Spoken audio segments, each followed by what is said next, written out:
भगवान की खोज में ही निकल गए कि अब तो भगवान के पाके ही मालूंगा। तो कहते हैं जहां जहां लोगों ने बताया कि भगवान का जन्म तो अयोध्या में हुआ है, तुलसीदास जी तुम अयोध्या जाओ, वहां राम जी मिलेंगे।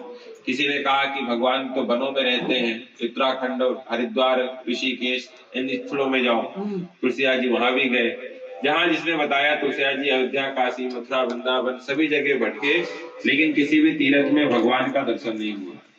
सोचा कि भगवान के दर्शन तो नहीं हो पाएंगे, लेकिन मैंने सुना है काशी में अगर किसी की मृत्यु हो जाती है तो उसको मोक्ष मिलता है। तो तुलसीदास जी महाराज ने सोचा कि अब काशी में जाके रहूं, वहां भगवान का भजन करूंगा। भगवान तो नहीं मिले, लेकिन कम से कम शरीर छूटेगा तो मुझ तो मिलेगा। तो तुलसीदास जी 80 घाट किनारे, आज भी बनारस में उनका वो कमरा बना हुआ है 80 घाट के किनारे पर, वही तुलसीदास जी महाराज रहते थे और वहीं पर वो भजन करते थे। रोज संकट मोचन हनुमान मंदिर आज भी बनारस में बड़ा प्रसिद्ध स्थान है हनुमान जी का, वहां जाते थे और एक पेड़ में सुबह सुबह वो जल डाला करते थे। तो कहते हैं उस पेड़ में कोई प्रेत आत्मा रहती थी। उस प्रेत आत्मा एक दिन प्रकट हो गई, बोली बाबा से कि बाबा तुमने इतने दिन मुझे जल पिलाया है, आज कुछ मांग लो। तुलसीदास जी ने अपनी वही बात रखी कि मुझे तो राम जी का दर्शन करना है, आप मुझे राम जी से मिला दो।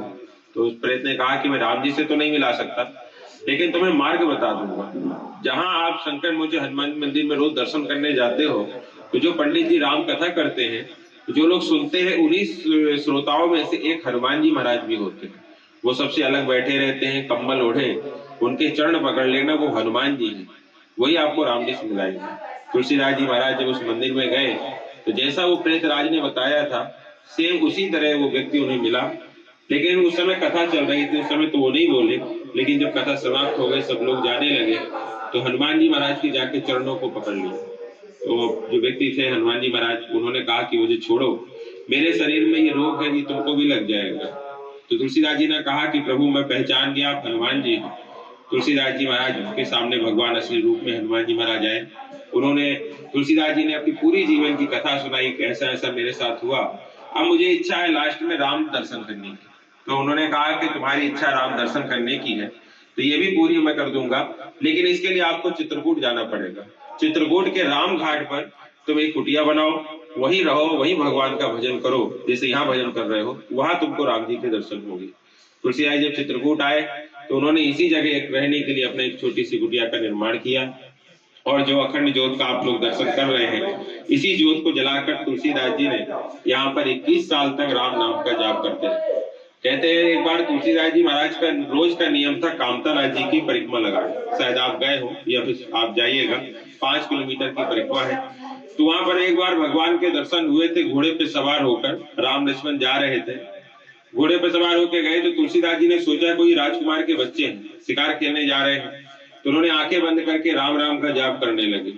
थोड़ी देर बाद हनुमान जी आए। हनुमान जी ने पूछा कि बाबा अभी घोड़े पे सवार होके 2 राजकुमार के बच्चे राम लक्ष्मण गए हैं, आपने देखे? कि हाँ देखे तो थे, मैंने आंखें बंद कर ली, शायद किसी राजकुमार के बच्चे थे। हनुमान जी ने कहा कि किसी राजकुमार के बच्चे नहीं थे, साक्षात भगवान थे और तुमको दर्शन देने आए थे। तुलसीदास जी वहीं बैठ के रोने लगे कि बताओ आज मेरे सामने भगवान थे, मैं भगवान के दर्शन भी नहीं कर सका। तुलसीदास जी को हनुमान जी ने कहा कि आप चिंता मत करो, आपकी बार जो दर्शन है आपकी कुटिया में ही कराएंगे। अमावस्या का दिन आ रहा है और माँ की मौनी अमावस्या के दिन भगवान यहाँ घाट पर आपके स्नान करने आएंगे, उसी दिन आपको दर्शन हो जाएगा। तुलसीदास जी महाराज को बड़ी खुशी हुई कि भगवान के दर्शन का मौका भी है। तो तुलसीदास जी महाराज अमावस्या का इंतजार करने लगे। जब अमावस्या आई तो सोचा कि आज अमावस्या और आज भगवान आएंगे, तो भगवान को मैं खाली हाथ तो लौटाऊंगा नहीं, कुछ ना कुछ तो देना पड़ेगा। सबरी के घर गए थे तो उसने जो जूठे बेर खिलाए थे, मेरे पास तो खिलाने के लिए भी कुछ नहीं है। तो चंदन रखा था तो चंदन को घिसने लगे कि आज भगवान आएंगे तो भगवान को मैं तिलक लगाऊंगा।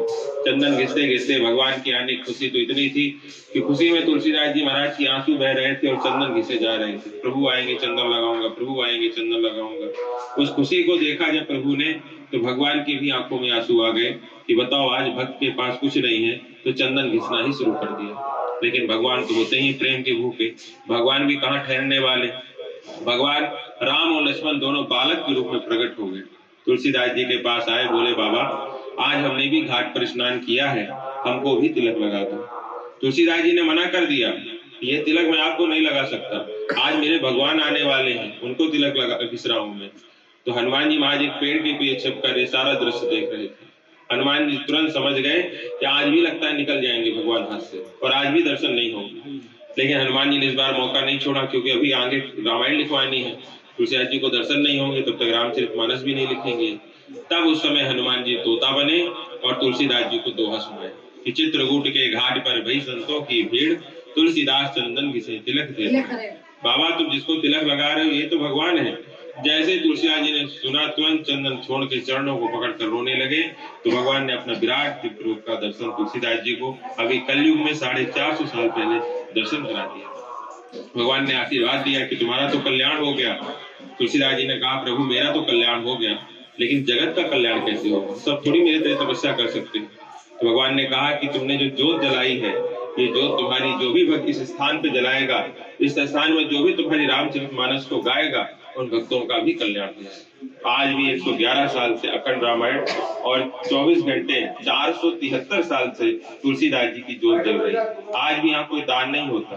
जैसे जगन्नाथपुरी में लोग चावल ले जाते हैं, मथुरा वृंदावन में माखन मिश्री का महत्व है, ऐसे चित्रकूट में गाय का घी और अखंड रामायण का महत्व है। इसे पता होता है तो अपने घर से गाय का घी भी लाते हैं। बहुत से लोग नहीं ला पाते, महाराज हम घी तो नहीं लाए हैं लेकिन हमारी इच्छा है सेवा करने की। तो कोई अखंड रामायण और अखंड ज्योत की सेवा करता है तो एक दिन की सेवा आ जाती है उसको 1100 रुपए। कोई आधी सेवा करता है तो 500 रुपए, कोई 2 दिन की करता है, कोई 5 दिन की करता है, कोई कुछ भी नहीं करता है। क्यों नहीं करता है? क्योंकि जब तक ये नहीं चाहेंगे तो कोई नहीं कर सकता। हम भगवद्गीता में बताते रहे ये चाहेंगे तभी कोई कर सकता है। तो जिसकी इच्छा हो, जिसको हनुमान जी आदेश करें वो अपना सेवा करें, नहीं है तो प्रेम से हाथ जोड़ें, प्रेम से जाए।